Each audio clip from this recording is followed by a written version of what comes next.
Good day, folks. It's the Great Judy at Green Pastures Farm. What a beautiful day to be a grazer in central Missouri. We just moved the mob. We were about an hour late getting to the bulls. We just had a few other things we had to get done this morning.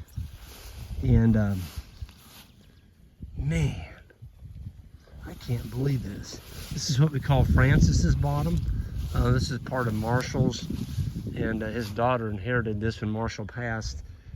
And we've had this lease since 2002, so about 20 years. Anyway, we finally were able to get some hay unrolled down in here the last 2 to 3 years. This year we actually put about 12 bales in here and unrolled it. And there was a lot of broom sedge in here. And we had about 340 head in here for about a day and a half, just strip grazing them. So we let them eat the stockpile, and then we would unroll the hay the next paddock move, and we just did that all the way across here. Well, the bulls are really starting to slick off. It's cold out here right now. I mean, it's low 50s. I'm sorry, guys, you up in Canada. I'll refrain from that. It's just not cold. It's just not warm, all right? Anyway, next week is supposed to hit 88 degrees. And these bulls that's got any winter hair coat left on, it's gonna come flying off of them at 80 degrees. So, yeah. They're packing weight on. The bulls came through the winter looking good. There's 72 of them in here. About half of these will be sold this year. Everything in here is already spoken for except for a few, the 5 macho bulls. And we'll be having an auction on them here pretty soon. That's one of them right there. But yeah, we're supposed to get some more rain. We've just been getting rain and more rain and more rain, and I'm not gonna complain about it.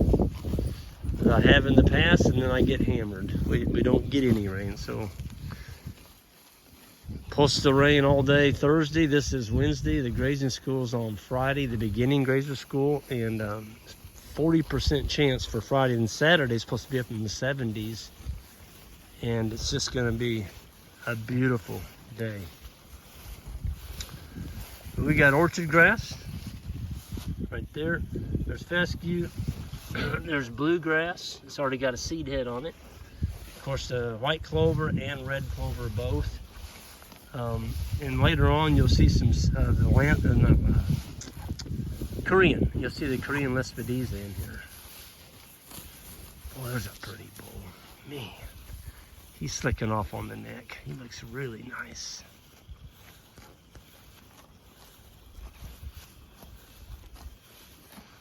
There's another nice one. Whew. There's a lot of nice bulls in here. They're getting a really nice mouthful of grass. You notice they're going after the clover. They'll get the clover, and then they'll come back and get the grass. He's kind of getting both. He's almost slicked off. Oh, here's another one. He's got a little bit of winter hair on his back quarter right there. He's gonna be slick within the next 7 days. You can tell the little ones, that one there's not even a year old yet. He's just a little guy.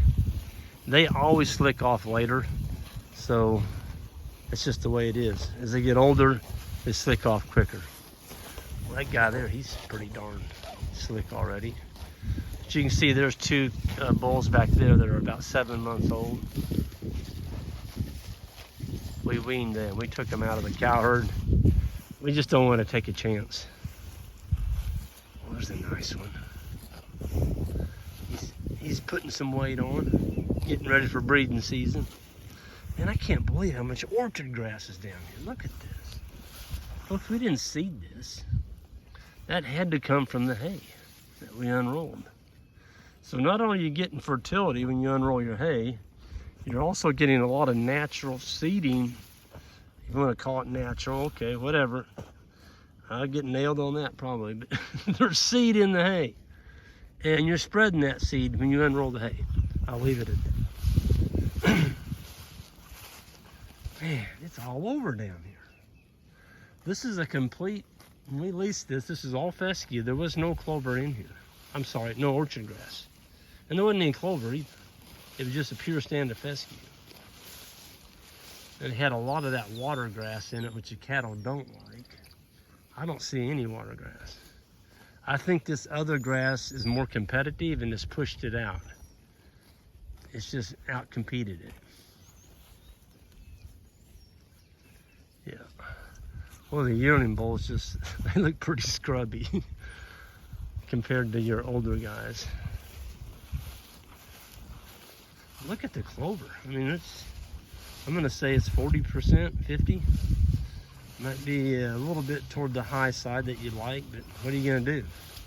You know, you gotta manage with what you have, plan for what you want, but manage with what you have. And we've got a ton of orchard grass. Oh, here we go. Orchard grass seeds already coming up. May 5th, we got orchard grass seed heads right there. Well, those aren't gonna survive. The cattle eat those, the bulls. So all this will get clipped. So this 3 herd thing that we got going on, we got the bull mob, we got 2 cow herds, and so we got all 17 farms being grazed in 3 different rotations for the spring flush. I'm liking it. I'm liking it. This is the first year that I felt like we've actually had control without it getting away from us. You know, you're calving and you got basically, well, we'd have around 260, you got 300 and roughly 340 head counting the baby calves, trying to move them fast when they're all calving like this. It can be an issue. It just takes a lot more management and a lot closer eye to detail finding all the babies before you move them. Well, here, you know, we're not having to do that. They look pretty happy, don't they, David? They do. It's a pretty good day to be a bull. What's that? It's a good day to be a bull. Definitely is that. Well, folks, with fertilizer prices through the roof, fossil fuel through the roof, all of our input costs through the roof, inflation through the roof, when you're on a farm that you're grazing grass and you've got these ruminant animals that can do that for you and put on weight, it kind of puts you in the captain's chair. You know, when we're using, let's say 5 gallons of fuel for a 4-wheeler for the week versus, you know, a 250 gallon tank on a 300 to 400 horsepower tractor. I mean, I feel bad for the crop farmers because it's getting really bloody for them, having to fill those big tractors up and doing all that field work, and whew, I mean, that's gotta leave a hole in your pocketbook when I mean, the truckers, my goodness, those poor guys, they're putting out $1,000 to $2,000 for a tank of fuel, and it's hurting people. And I think if you're looking at getting into something on the land that's not going to break the bank, this is it. Ruminants. They can feed themselves. They can, you know, put on weight, and they can make you a living. At the end of the day, you got something here to eat. With that, I'm going to go ahead and sign off. Everyone have a good one. We'll see you down the road, and hit that subscribe button on the way out.